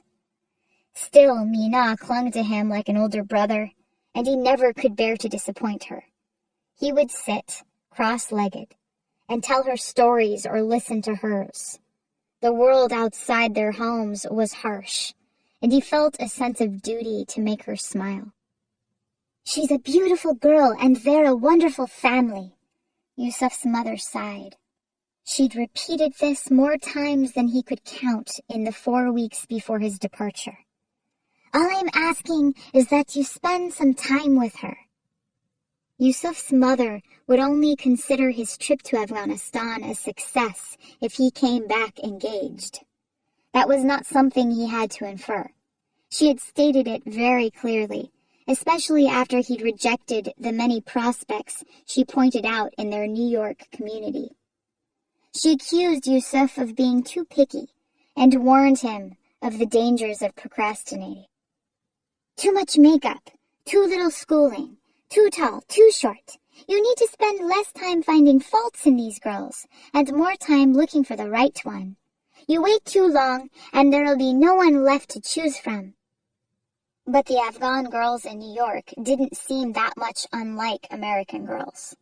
He'd spoken to many at community events or at student associations and hadn't found anyone who wanted anything to do with Afghanistan. Their idea of cultural identity, he gathered, was putting on a traditional Afghan dress once a year at a wedding and carrying in a tray of henna. Too often, getting to know them involved secretive phone calls and elaborately concocted stories to disguise their whereabouts from their parents, only to find that they had nothing in common. But Mina was a different story. He'd laughed at his mother's suggestion the first time she'd mentioned it. She'd put her hands on her hips and sternly told him that Mina's mother was not opposed to the idea. Mina was the right age and had recently finished college. She was taking computer classes, and they wanted to see her married to a good person. They knew Yusuf's family and heard that Yusuf had a job as an attorney. He would be a good match for her, Mina's parents decided, and hinted as much to Yusuf's mother. While Homeland pulled Yusuf like a magnet, there was a quietly growing curiosity in him about Mina as well. He'd seen a picture of her and knew she was quite beautiful. But there was much he didn't know. So many years had passed since he'd last seen her. Her small arms wrapped around his neck as he knelt down to say goodbye to her. He'd wiped the tears from her cheeks, his face flushing to see her so saddened. "I'll call them in the morning and stop by later in the day. Good enough?" He promised his mother, making it sound like he was only doing this to humor her. "Fine. Remember, you only have a few days in Kabul before you go out into the provinces. Use that time to get to know her." Yusuf made his way to Kaka Siyar's house the next day, passing through swarms of grinning street children with outstretched hands and curious eyes. Mister, it's good to give." "Hello, how are you?" they called, erupting into giggles as they practiced their stiff English. Their clothes were tattered, their fingernails black half-moons. Yusuf wondered if they were orphans or the overflow of an impoverished household. Yusuf laughed with them, tousling one boy's hair and giving another boy the ballpoint pen he had in his pocket. "Do you boys go to school?" he asked them. "I do." "Me too." They were future pilots, doctors, and professors, they promised him. They were persistent and not in the least bit shy, their confidence boosted by their collective number. He passed women in burqas and others in jeans, teased hair beneath their loose headscarves, and platform shoes stretching their height from top and bottom. Some men were dressed in traditional tunics and pantaloons with turbans on their heads. Others wore slim denim jeans or trousers and Adidas athletic shirts. A man sat on a stool outside his shop, an arc of reed bird cages over his store's entrance. Parakeets, finches, and canaries sat on thin perches, looking like flittering, multicolored gems. Kaka Siyar's family members were living in the home one of their relatives had abandoned. Their own home and the home Yusuf had grown up in had been reduced to rubble while they were away. Yusuf knocked on the front gate and waited nervously for someone to let him in. He carried a bag of gifts, all picked out by his mother. Chocolates, clothes for Kaka Siar, and bottles of perfume for his wife. It was Kaka Siar who opened the door, shaking his head in disbelief and pulling Yusuf into their courtyard. He'd hugged him tightly and kissed his cheeks. When he stepped back to get a better look at the boy he hadn't seen in over 20 years, his wife, Khala Zainab, came out and hugged him, her palm stroking his cheek with a maternal touch. Yusuf bent and tried to kiss her hands, but she pulled back and tugged him into the house instead. "You look just like your father," Khala Zainab said. "How are they doing? Your brother and sisters are well?" "Praise Allah, what a fine man you've become. If I'd seen you on the streets, I would not have recognized you," Kaka Siar added. Their two eldest daughters had married, but returned to their parents' house with their husbands and children that evening to see Yusuf. They were unrecognizable, as was Mina. Yusuf stood when she entered from outside. She'd just returned from her job. Something to do with the United Nations, Yusuf's mother had told him. She was dressed in black slacks and a long chartreuse blouse that fell to her hips. She wore a loose, gauzy headscarf and had a warm smile. Something about her reminded Yusuf of Elena, but he pushed that thought aside. Mina took a seat on floor cushions between her two sisters, a 1-year-old niece crawling gleefully onto her lap. Mina tickled the little girl's stomach, and she shook her head in false protest, her pigtails brushing against Mina's lowered face. She was lovely, Yusuf admitted, and reminded himself not to stare. He was returning as a family friend and not officially courting her, but the presence of two single people of the same age filled the room with tension.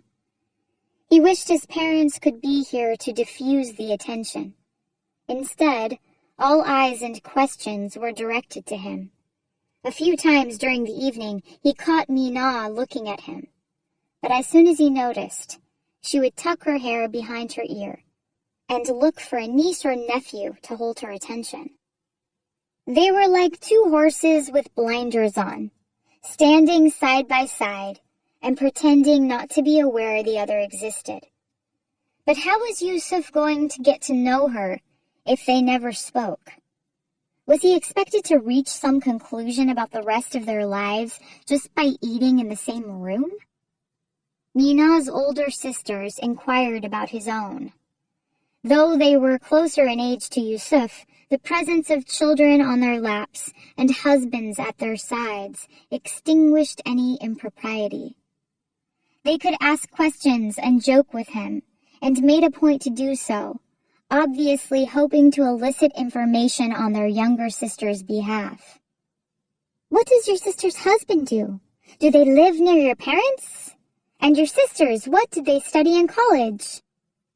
Yusuf's mother would have been proud to hear him describe how his sister had married a banker, and they'd chosen to live close to home. He left out that it was the rent control department that kept her and her husband in the same building as his parents. With a baby coming, they couldn't afford to think about moving.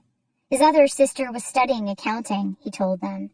He neglected to mention that she had finished in 5 semesters what others had finished in 3, and worked part-time as a makeup artist in a department store. For his brother, Yusuf focused on the credentials of the restaurant he managed. It was booked to capacity nearly every night and highly rated. Kaka Siar nodded in approval. Khala Zainab smiled encouragingly.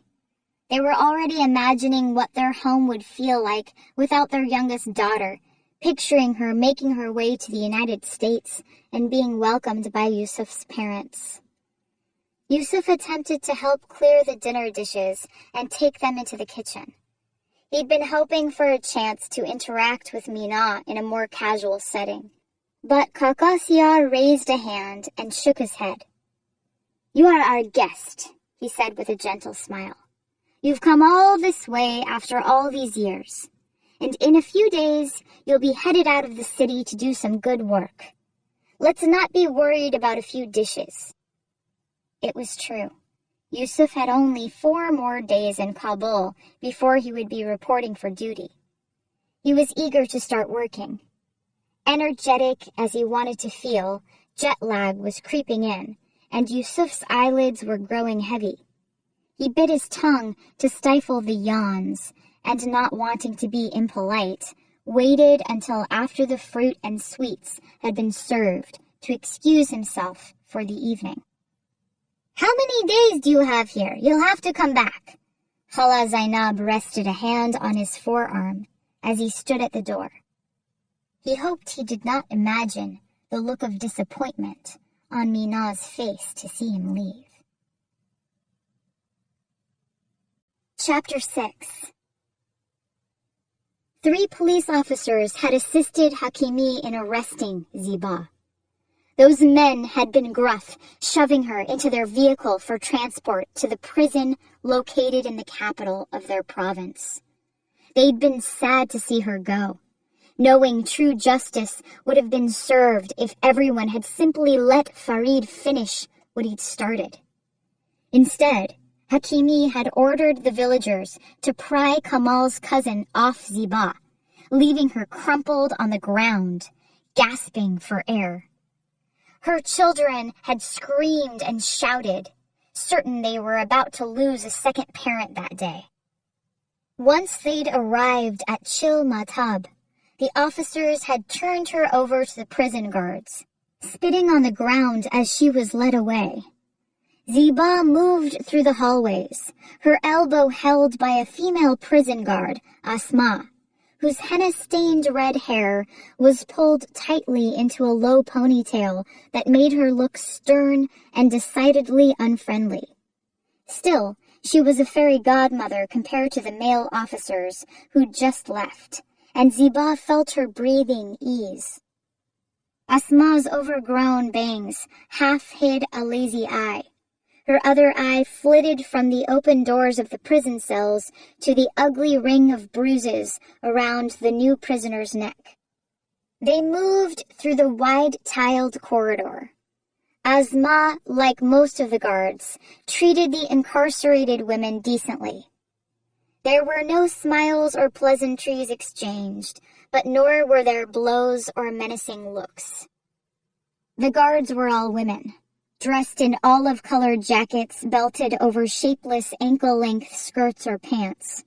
Some wore the uniform proudly, excited by the authority they felt putting it on, the knowledge that they were in control and above someone, anyone. Other guards were uncomfortable in it, which Ziba could better understand.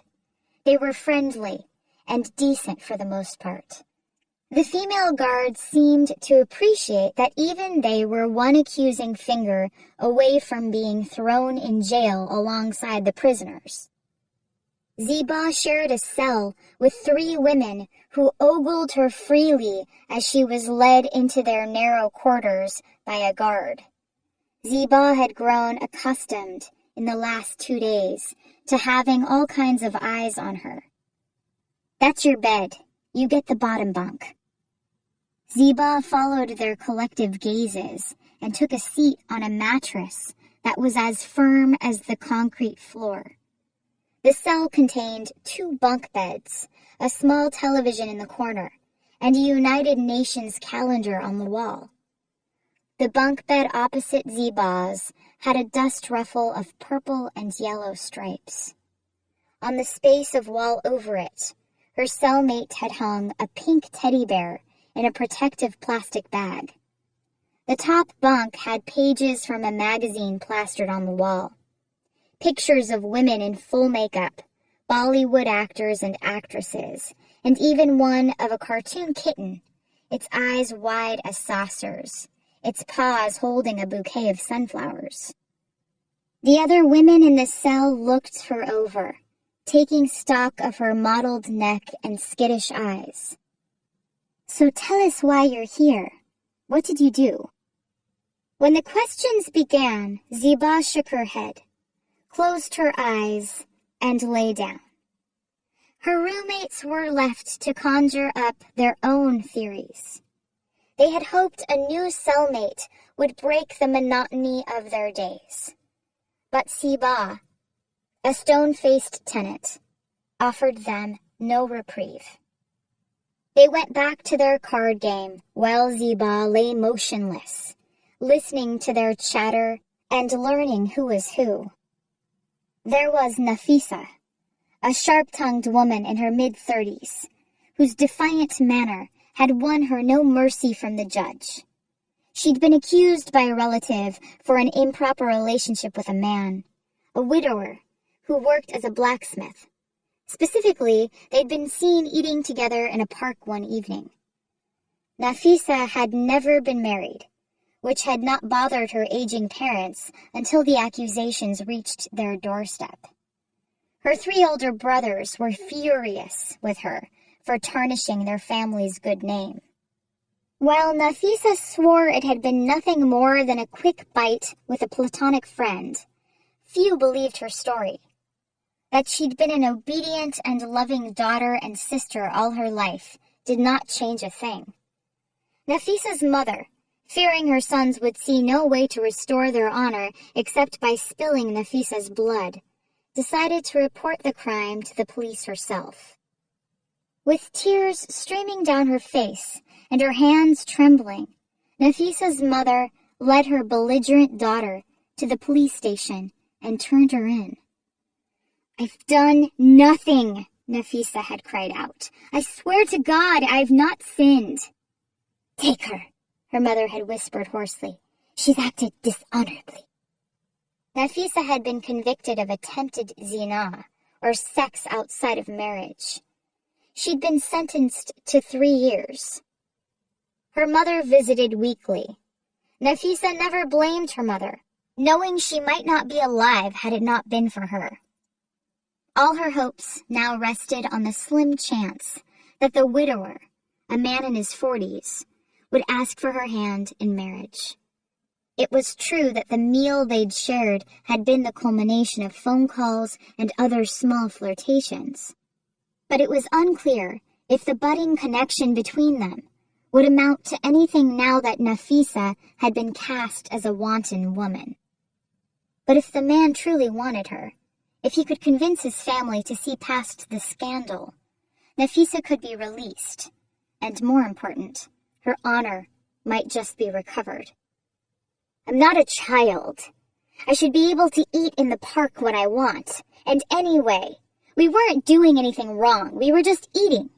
My mother had made some boulani, and I wanted to share it with him," she insisted, her voice unwavering.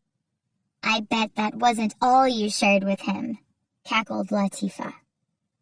Latifa, who had relinquished the bottom bunk to Ziba, was a brazen 25-year-old with a deep voice and wide body. She looked as if she were snarling, even when she was at her most cheerful. Latifa had never really looked like a child, nor had her family ever treated her like one. She'd been beaten and cursed at until the day she'd decided she could take no more. Without much fuss or planning, Latifa slipped a few of her father's cigarettes into her jacket pocket, took her 15-year-old sister by the hand, and walked calmly out the front door, never expecting they would be missed. She took the local bus to a larger city, and from there she found another bus that would take her to Herat, where she hoped they could escape into Iran. Latifa ran out of money quickly. She was 2 days' travel from home and needed a place to stay, so she befriended a woman in the market, explaining that she was a widow and passing her sister off as her daughter. The woman reluctantly offered to shelter them for the night. In the morning, Latifa and her sister returned to the bus station to continue their journey. At a checkpoint, the police questioned her, and seeing the way her sister shifted under their gaze, became suspicious. When they accused her of intending to prostitute her sister, she became indignant. She reported that she'd spent the night in the home of a decent woman, but by then they'd tracked down her family and decided she could be charged with kidnapping and with running away from home. Her sister had been returned to their home, and shortly thereafter married off to a distant relative. Latifa had then refused an attorney, choosing instead to represent herself before the judge. "It was all my doing," she'd said, tapping her hand over her breastbone and nodding affirmatively. "I decided to flee that miserable home. I wanted to save myself and my sister." Latifa had no interest in leaving Chilmatab, a place where she was treated better than she'd ever been treated in her life. Had she known what prison would be like, Latifa often thought, she might have marched herself past the barbed wire fence long ago, turning herself in for some kind of impropriety. Now she was serving a 7-year sentence for running away from home, kidnapping, and attempted prostitution. Mezgan was a doe-eyed 19-year-old, half the size of her cellmates and nowhere near as bold. When she'd refused to marry her sister's brother-in-law, her suitor's family had become indignant. Soon they became aware that she was in love with a boy in her neighborhood and, in retaliation, had pointed their angry fingers and had her arrested. 2 weeks after her arrest, Mezgan had been taken to a health clinic for a virginity test. Watching her empty the contents of her stomach in the small exam room, the doctor had performed a pregnancy test that only proved Mezgan's guilt. She'd cried for days, unsure how those few stolen moments could have possibly led to a child and the undoing of her reputation. "The worst part is that Harun is in prison too," she mourned. "I swear I did not do what they say I've done. It was nothing like that." Mezgan's parents had pleaded with Harun's family to allow the two to marry, but Harun's family wanted nothing to do with them. "I'm sure Harun is upset. I know he loves me and would do anything he could to get us both out of here. His parents must be refusing to listen to him." Latifa let out a deep, throaty laugh. Yes. There could be no other explanation for why he's not asked for your hand in marriage yet." Mezgan sighed sharply. "He has, I'm sure, but his mother, she's impossible. She doesn't like me very much. She said I chased after her son, but that's not true at all. Harun used to follow me home from school. He really and truly loves me. Did I ever tell you that he even called Radio Sabah once and talked about how the world was trying to keep us apart?" "You've told me once a week since you've been here, but no one gives their names on Radio Sabah. You can't be sure he called. Maybe it was someone else." "I heard the call, Latifa. He said his beloved was elegant as the letter Aleph, with eyebrows as graceful as the letter Sheen. Isn't that beautiful?" She sighed, her eyelids fluttering as she tried to regain control of her emotions. "That's just the kind of thing he would say, and besides, I know my love's voice." "You know a lot more than his voice, little mother," Latifa laughed. "If you ask me, the producers and hosts of Radio Sabah should be in jail instead of all these women. They're letting people talk about romance and love as if there's a place for it. Some poor girl is going to fall in love because she hears an idiot boy on the radio talk about how he can't live without her. Guess where she's going to wind up? She'll be taking up the last empty bed in Chilmatab, that's where." "People don't fall in love because of something they hear on the radio," Mezgan contested, her tone steeped in frustration. Her lips pulled into a thoughtful pout. She was early enough in her pregnancy that it had barely changed her figure. She'd also stopped vomiting about a week before Ziba's arrival, which she knew meant she was about 3 months along. She'd seen her mother through the last 2 of her pregnancies and knew just what to expect. She put her hands on her flat belly, and her expression turned wistful. It's about feeling a connection. It's about not being able to sleep without talking to them every day and holding your breath until you can be together again. He was that hard to resist, this boy? Oh, Latifa, I'm not a poet. I don't have the words for this. All I know is that from the second I set eyes on him, his dark hair, his handsome eyes, I could be dead and buried, and I'd still be hot for him. Nafisa smiled brightly. Mezgan spoke for her too, though she would never dare confess her passions. How could she ever hope to be found innocent if she acted that way? The words escaped her lips before Ziba could think twice about speaking them. Men love for a moment because they are clever. Women are fools because they love forever. What did you say? Nafisa demanded. She called you both fools, Latifa chortled. Didn't take her long to get to know you. Ziba broke her silence, her voice airy and distant. She spoke to the windowless walls and the plastic chairs, the metal frame of the bunk bed, and the rough green carpet under her feet. She had yet to look directly at her cellmates, maybe because it would redefine her as one of them, a prisoner of Chilmatab. It's just something I do out of habit, something I learned long ago from a woman who had lived in the South. Women would get together in secret in a house or by the river and share these short poems, just words, just ways to empty a heavy chest. Mezgan shrugged her shoulders. I like it. I suppose that makes you something of a poet.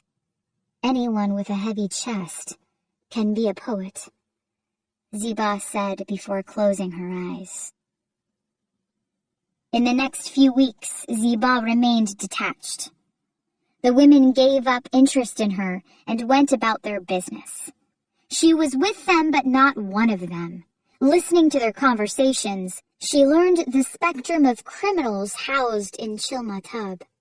Petty thieves, drug smugglers, and murderers. Ziba's cellmates, however, were some of the many women imprisoned for crimes of morality, falling in love or running away from home. The women forgave Ziba's aloofness because of something they saw in her bloodshot eyes, the way she stared off into space. They shared their stories, waiting for the day when they would learn hers. The prison was a small world. The cells were unlocked for the most part, and women walked through the hallways, gathering in open rooms or in the yard.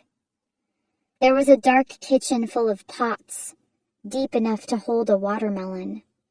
A classroom that consisted of a blackboard and slivers of chalk, and a playroom for the many children who lived in the prison with their mothers. The classroom was a shared space, used sometimes for the women and other times for the children. There was even a beauty salon, a lopsided chair set up in front of a lighted mirror.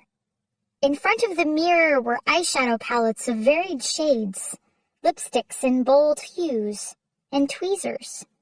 Some were purchased through the guards. Some were brought by family members or even the legal aid attorneys to keep up the women's spirits. Crayon graffiti covered the hallways, the canvas for the children of Chilmatab.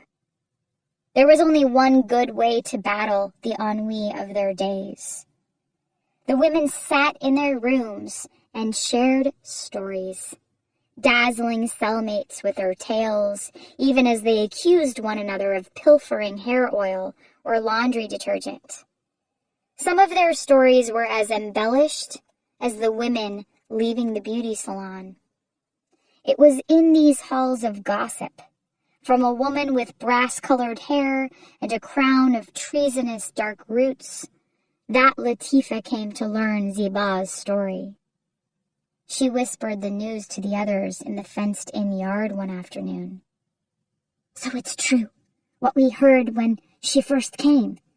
They found her husband with a hatchet in his head," she said with deliberate cool. Latifa took a long drag on her cigarette. Her eyes narrowed, and her head cocked to the side. "I'm surprised she made it here. Where I come from, they would have killed her and made sure the whole village showed up to watch." "Wow," Nafisa marveled, without looking up from her contraband mobile phone. She had just texted a message to her beloved widower and was waiting for a response. "I wouldn't think that just looking at her. Wonder what he did to make her so crazy." "Maybe he beat her once too often," Latifa offered. "Maybe she caught him with another woman.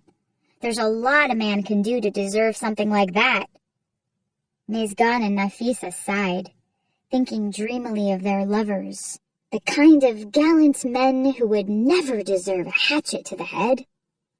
The young women had settled on Latifa's theory that Ziba's husband had somehow deserved his fate.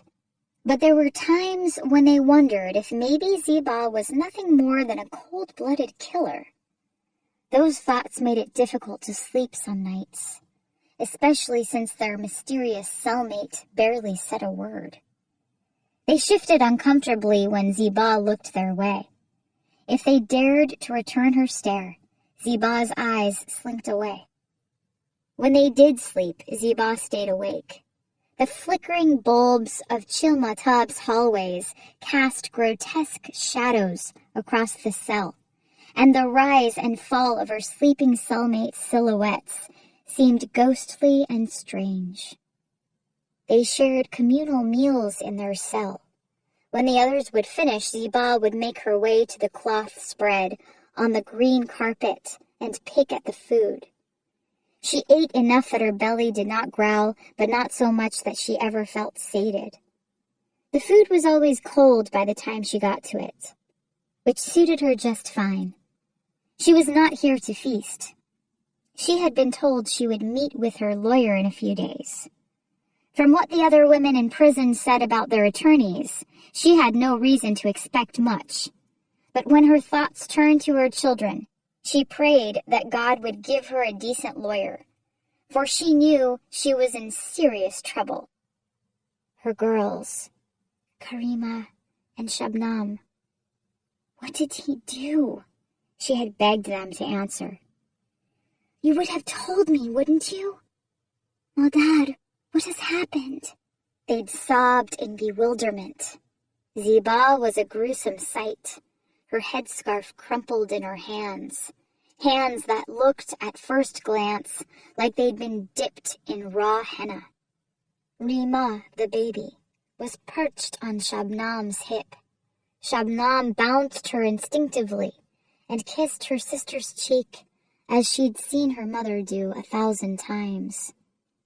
Rima's petulant cheeks were still flushed from being left alone in the house. Her hands were balled into fists, and she had shot her mother alternating looks of resentment and longing. Basir, how commanding he'd sounded when he spoke with the neighbors. And yet, he'd cringed when she'd touched him. Her chest tightened to remember it. The muscles of his forearm, every fiber hardening into a knot to repel her. His own mother. She'd never seen that look before, at least not on her son's face. What were they thinking? What did they believe about their mother? Her arms were empty. There was nothing to hold. Her head spun and her heart pounded. Rima would be hungry. Ziba wished she could have nursed her once more before she'd been taken away. Ziba felt her nipples sting. In her first week at Chilmatab, she'd stuffed her bra with balled tissues to catch the milk tears her breasts kept leaking. Her chest had burned and ached until the milk flow dried up. The girls. Basir will take care of them. He always does. It was hard to think of her children, and even harder not to. It was hard to block out a cell of women and their inane crimes. Your absolute favorite Ahmed Zaire song, what is it? Latifa asked with the seriousness of a prosecutor. That's an easy one, Nafisa laughed. She sang 2 lines of the song with eyes closed, her upper body swaying in rhythm. The taste of your lips lingers on mine. The waves of your passion make my heartbeat sublime. You shameless thing, Latifa howled. Mizgan, your turn. I don't really know his songs that well, she mumbled. She was not the type of girl to answer any question the first time it was asked. Believing that would make her seem too outspoken. Liar, Nafisa teased. What did you do in all that time you spent with your boyfriend? He must have sung some love songs to you. How else could he have sweet-talked his way under your dress? Mizgan groaned. She was used to Nafisa's teasing by now. My father used to sing those songs, Mizgan said. Her father was a generation closer to the long-dead pop singer, a man who had set a whole country of broken hearts to song. I guess I do remember a few of them. Let's hear it, Latifa said, clapping. Mizgan's voice was high and thin, a shallow echo against the cell walls. If this is love that burns within, surely it must be a sin. Elahi, Elahi. Well done, you harlot, Mizgan cheered. I've got one for both of you, Latifa announced, clearing her throat as she launched into the verse. Watch out, my heart, because I have fallen. A gift of heartache has come calling. You're just terrible, Latifa, Nafisa whined. Wait until you fall in love. You won't be so pessimistic about it then. Yes, every night I pray that God curses me with the same affliction you both have. At least it gives us hope for getting out of here. A proper marriage, and we can appeal to the judge for mercy. Mizgan felt pity for Latifa. I'm sure there's a way for Latifa to appeal too. You haven't even tried. Maybe you should ask for a lawyer. Why did you refuse one anyway? Because if they sent me back to my family, I'd be back here in days charged with murder. I'm doing them a favor by refusing. Ziba was careful not to react, and the moment passed without her cellmates turning the conversation to her. Love, marriage, freedom. Ziba's mind floated between melancholy and angry thoughts, a host of colors. A soft melody drifted through the cell, filling the quiet. It was Ziba's voice. Alone and free of angst and sorrow. I've bled enough for today and tomorrow. Now it is time for my bud to bloom. I'm a sparrow in love with solitude. All my secrets contained within me. I sing aloud. I'm alone, finally. The women howled with delight to hear their cellmate's voice lift in song. They would only realize later the distinct lack of romance in her lyrics and the peculiar mirth with which Ziba sang them.